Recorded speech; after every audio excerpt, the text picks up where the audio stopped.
Hello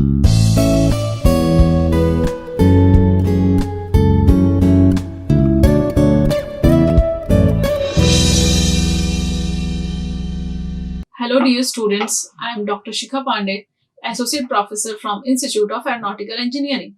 Today in this lecture series of this solid waste management subject, I will discuss about the biomedical waste and its treatment and disposal. First of all, we'll discuss about what is biomedical waste and then what are the methods that has been adopted for the treatment and disposal of biomedical waste. So let's start the lecture with the general meaning, with the introduction of this biomedical waste. Like, what is this biomedical waste? So the biomedical waste means any waste that has been generated during the treatment, diagnosis and immunization of human beings. So the waste that is generated during the diagnosis of a human beings means the waste which is generated from the hospital, nursing home, or sometimes doing research activities. So all this comes under the biomedical waste. Animal or research activity that will pertaining or in the production or testing of biological or in human health camps. So it will include the categories mentioned in the Schedule 1 appended to these rules. So biomedical waste management rules has been made under the Municipal Solid Waste Management Rule. So in this biomedical waste management rule, they has been categorized with Schedule 1 and Schedule 2. So all these things that has been related with the animal or research activity, the waste that will be left over by doing some research activity, or it will be pertaining to the production or testing of biological or in some health camp, that will included in the categories that was mentioned in the Schedule 1 that is coming under these rules. So this is called as biomedical waste. Biomedical waste means any waste that is generated during the diagnosis or research activities that will be pertaining or production of testing of biological or in health camp. So biomedical waste shall be disposed of in accordance with the Biomedical Waste Management Rule 2016. So the disposal practices, the precaution measures, the handling practices, all has been given under this Biomedical Waste Management Rule 2016. So in this 2016 rule that has been made for the handling, proper management and segregation of this biomedical waste. So in this way, in these rules, the how to dispose of and how to handle this biomedical waste has been discussed. So its handling, its proper management is very much required, and that should be taken by the precaution only, because biomedical waste is a very dangerous waste, as it will be left over things after the diagnosis or after some animal research activity. So the leftover things after diagnosis, like some waste that has been so it will be contain some infectious things like the cotton, syringe, the catheters, the equipments used during the operation. So this will be already very much infectious. So if it will be very infectious things, and this biomedical waste and the activities that has been involved, the things that will be involved during the diagnosis of the medical activity, that's why its proper management and handling is very much required. And this biomedical waste is a very much infectious and hazardous waste. So now, due to the COVID-19 virus, now this biomedical waste is also increased, because the person, those who are handling this COVID-19 patients, so they are using the gloves and mask, PPE kit. So all should be disposing, and its proper handling is very much required, because it will contains the viruses also, because this is a very highly infectious.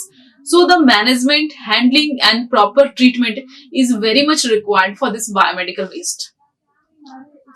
Schedule 3 is there in Biomedical Waste Management Rules 2016. So as per this schedule, it is mandatory for the local authorities like the Gram Panchayat, municipal or corporation to provide or allocate some suitable land for the setting of common biomedical waste treatment facilities in their respective jurisdiction as per the guideline of CPCB. So, CPCB is the Central Pollution Control Board. Central Pollution Control Board. So, they have been directed to the Panchayat and local municipal authorities and municipalities or some corporations. So, they will provide separate land for the setting of common biomedical waste treatment facility. Biomedical waste treatment facility. Biomedical.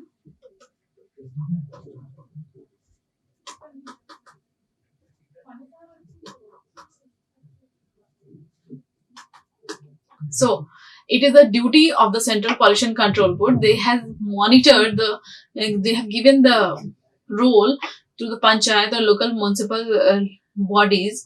So, they will set up one biomedical waste treatment facilities at their municipality, so that this biomedical waste treatment should be done smoothly done.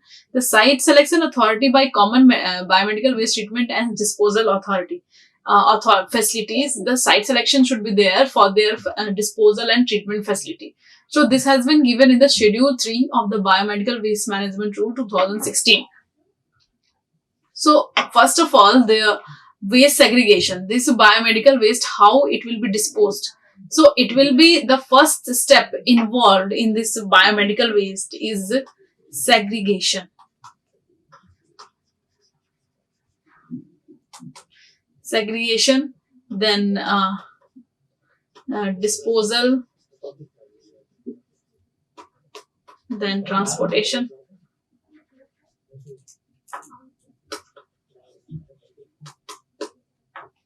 So, waste segregation means like the segregation of this biomedical waste in a color coded and barcode labeled bag and container at the source of generation. So, at the source of generation, at the generation source, it should be generation source. It should be divided into the color coded bags or container, right? Like red, blue, yellow, greens. 4 types of bins are there: red, blue, and yellow. Red, blue, yellow, black. Red, blue, yellow, black also. Okay, so this type of bins are available in the hospital.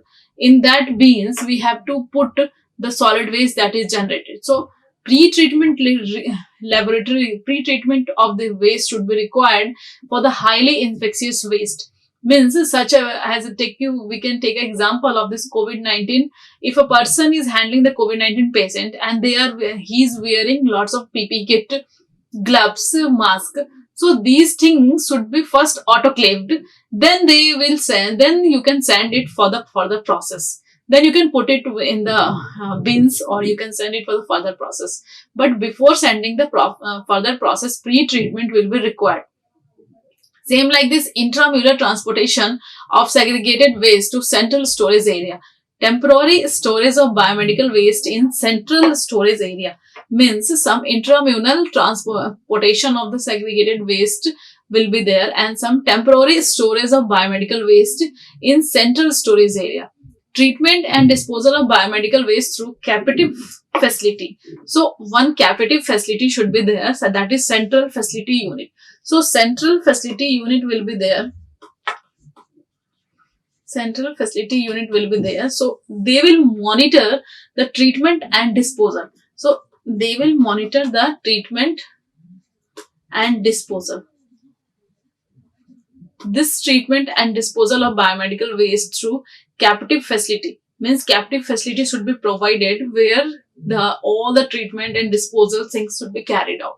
And the temporary storage of biomedical waste in any central storage area. So this should be done at the initial level, and it comes under the waste segregation.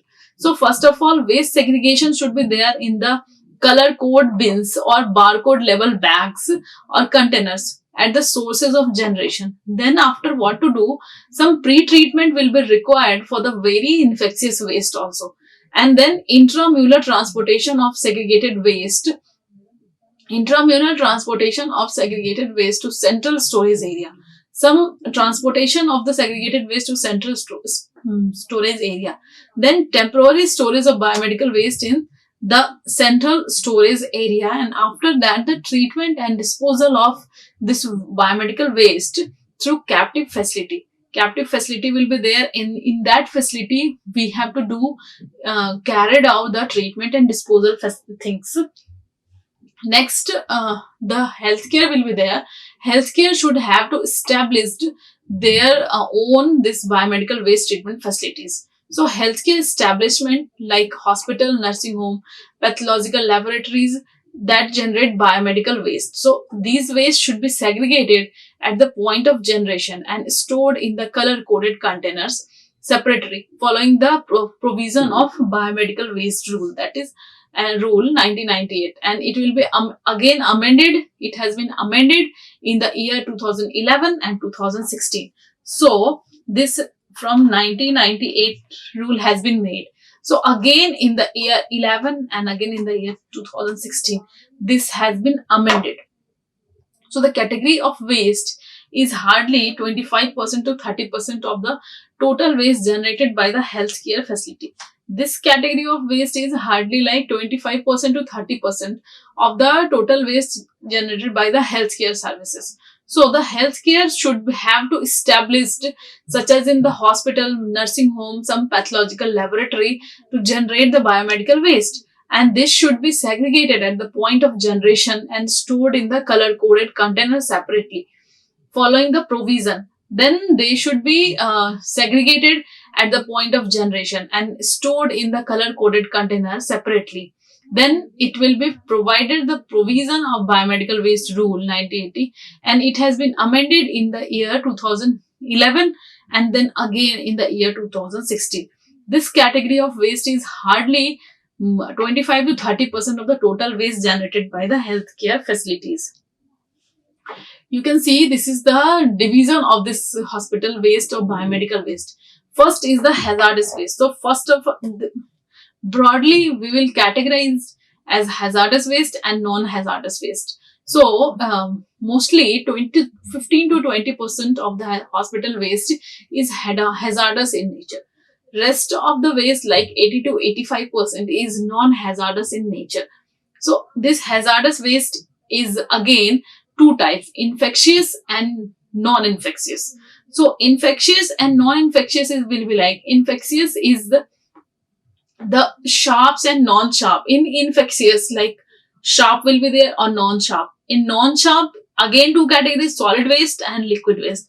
Same here in case of non-infectious, like chemicals and pharmaceuticals, that is drugs. Drugs will be there, and some other categories is also there. Waste is like needles, catheters, that has been involved in this biomedical waste activity.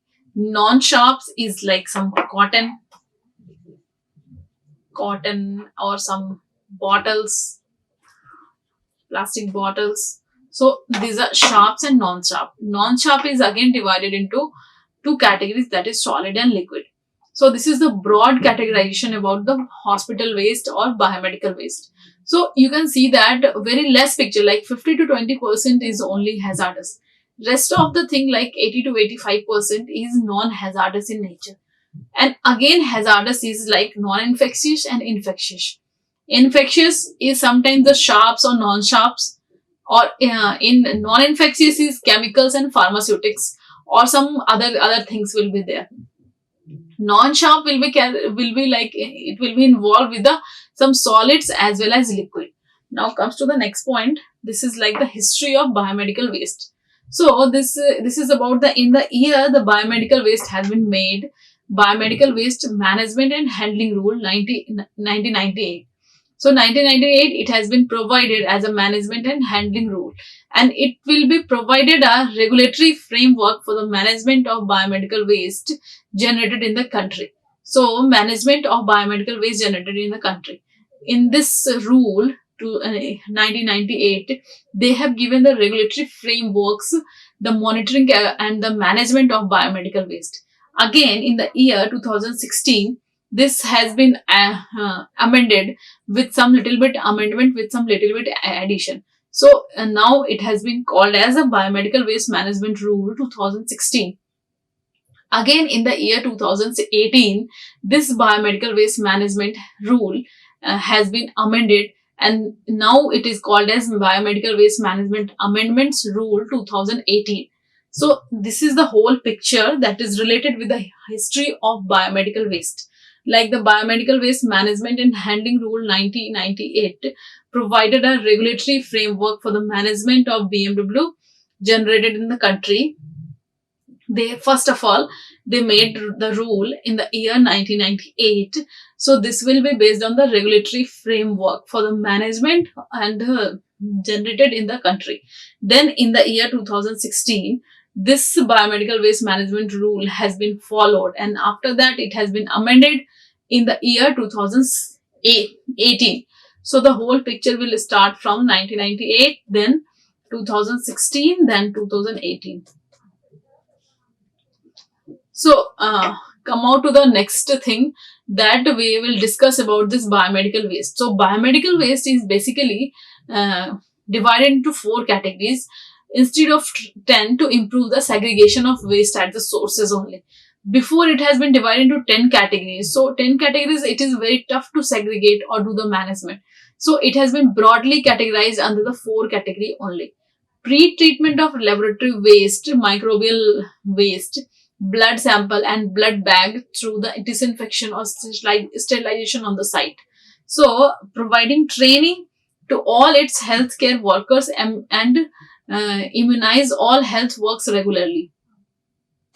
Providing training to all its healthcare workers and immunize all health workers regularly. So then after what happened, phase out the use of chlorinated plastic bags, gloves and blood bags by the year 2018. Phase out the use of chlorinated plastic bags, gloves and blood bags by year 2018. Establish the barcode system for bags or containers containing biomedical waste for the disposal. Then firstly, this biomedical waste has been classified under 4 categories only. And after that, what happened? The pre-treatment of laboratory waste like microbial waste, blood sample and blood bags through disinfection or sterilization on the site. Then after, provide training to all the healthcare workers and immunize all health workers regularly. Phase out the chlorinated plastic bags, gloves and blood bags by the year 2018. Establish the barcode system for bags or container they are containing the biomedical waste for the disposal. Next, we will discuss about the generation. So, what are the different steps that should be followed in this biomedical waste management?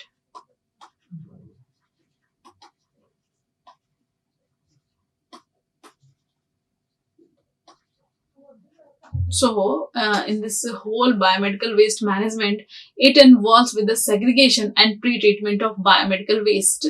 After that, collection of biomedical waste, and then intramural transport, storage of biomedical waste, and then treatment and disposal facilities. So, first of all, segregation of the waste at its site, at its generation point from the hospital, and it should be keep out in the 4 different containers. Different containers has been given as per the color code has been given. Then pre-treatment of this biomedical waste. After this, because it should be autoclaved or it should be some pre-treatment will be required, because directly you cannot dispose it to the bins. And then its collection by the municipal people for its final disposal or for its treatment facilities, to take out to its treatment facilities. So that this is called as collection of biomedical waste. Then transportation of this biomedical waste to the disposal facility or disposal facility unit to transport of this biomedical waste, and then from there the storage will be there. So biomedical waste storage, and then after storing it to a place, then it will again send for its disposal or treatment. So whatever will be the treatment and disposal facility for that biomedical waste, it should be kept. Now comes to the next point. What is the collection point? What is the collection of this biomedical waste? So this should be collected on daily basis from each ward of the hospital at a fixed interval of time. And general waste should not be collected at the same time or in the same trolley in which biomedical waste is collected. So the same trolley you cannot use to collect the other waste like municipal waste or some general waste. So the trolley you are using to collect the biomedical waste should be separate. And this collection should be done on the daily basis from each ward of the hospital at the fixed interval of time. General waste should not be collected at the same time or in the same trolley in which the biomedical waste is collected. General waste collection must be done immediately. So this general waste collection should be done immediately after the visiting hour of HCF. Okay. Then the biomedical waste collection by the staff should be provided with a PPE kit. So, biomedical waste collection. So, it should be done on the daily basis. Separate trolley from other waste. Okay. Next is it should be immediately after the visiting hour. Immediately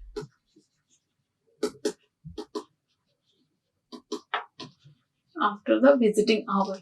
So this should be a general procedure that should be followed for generally for the collection of biomedical waste. And next is the packaging. The biomedical waste bags and staff container should be filled to more than 3/4 full. Once this level is reached, they should be safely ready for the collection. Means packaging should be like that. The sharp container should be filled to no more than 3/4 full. Means the bag should not be completely full. It should be 3/4 full only. And when the level has been reached, they should be sealed and ready for the collection. Next is the plastic bag should never be stapled but may be tied or sealed with a plastic bag or tie. So it should be tied or sealed. No staple. No staple. First point is the not full, not completely full.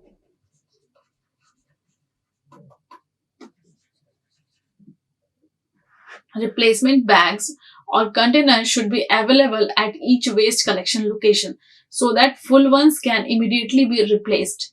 This replacement bags or containers should be available at each waste collection location so that one can be immediately be replaced.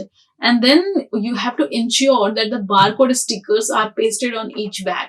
So first point is like that. It should be not completely filled. It should be half filled or it should be quarter full. And once this level has been reached, they should be sealed ready for the collection.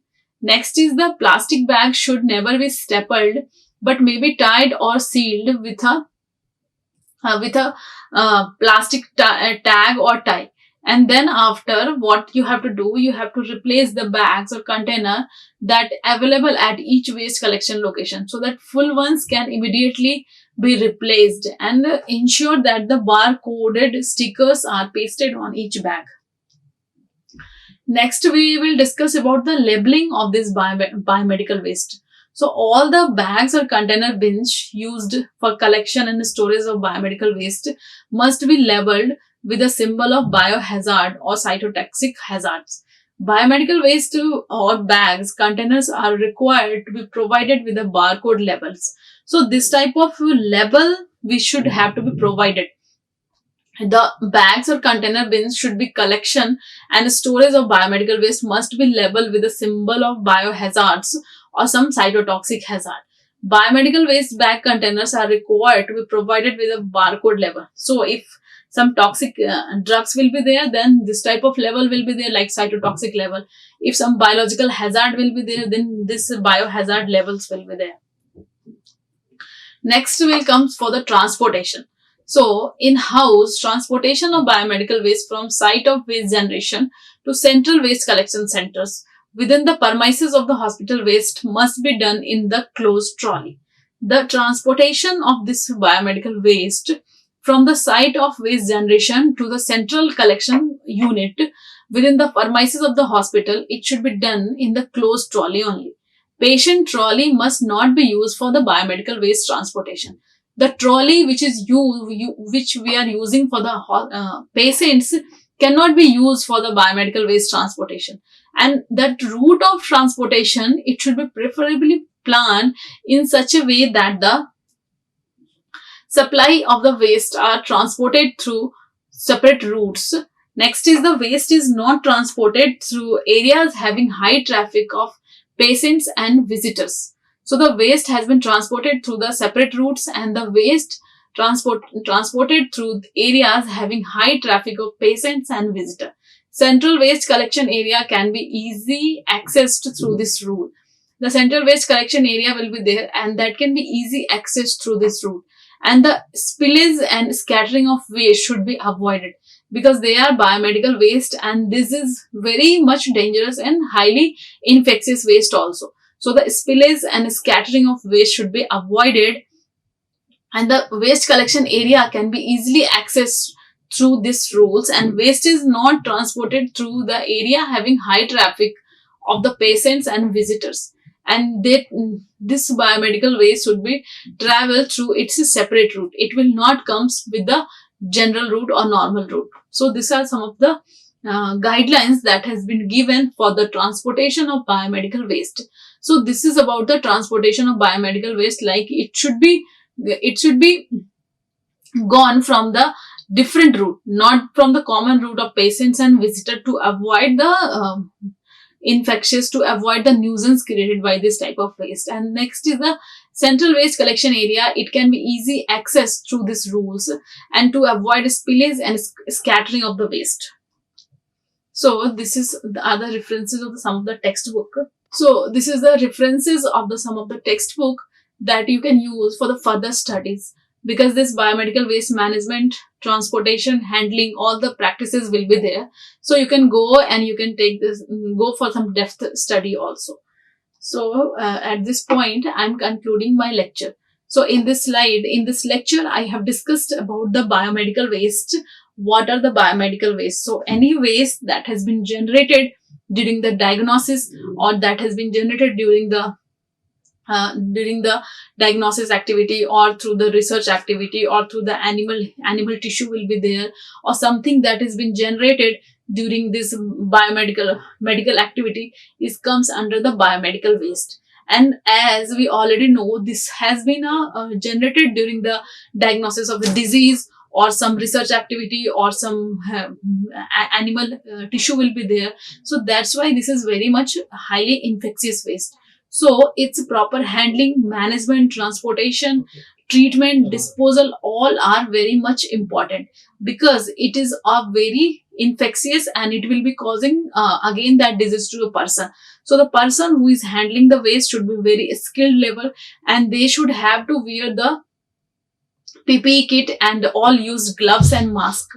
So to handle or to management this biomedical waste, government has made a rule that is called as biomedical waste management and handling rule in the year 1998.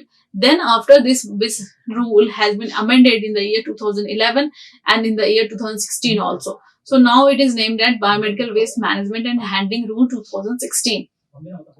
And in that rule, some provision has been given for its proper management, for its proper handling. So for its proper management, the hospitals or the nursing home or the research center, they have to keep and they have to provide all the necessary equipments, all the necessary bins will be installed, and they should collect the biomedical waste daily, and then the packaging should be done at a proper level, and then they will send it to the transportation will be there, and they will send this biomedical waste for this final disposal and treatment unit. So this is if you have any query, if you have any question regarding this lecture, you can directly mail me, or you can message me. My mail id is shikha.pandy@gmail.com. So thank you for today's lecture. Like, share and subscribe. Hit the bell icon for more updates.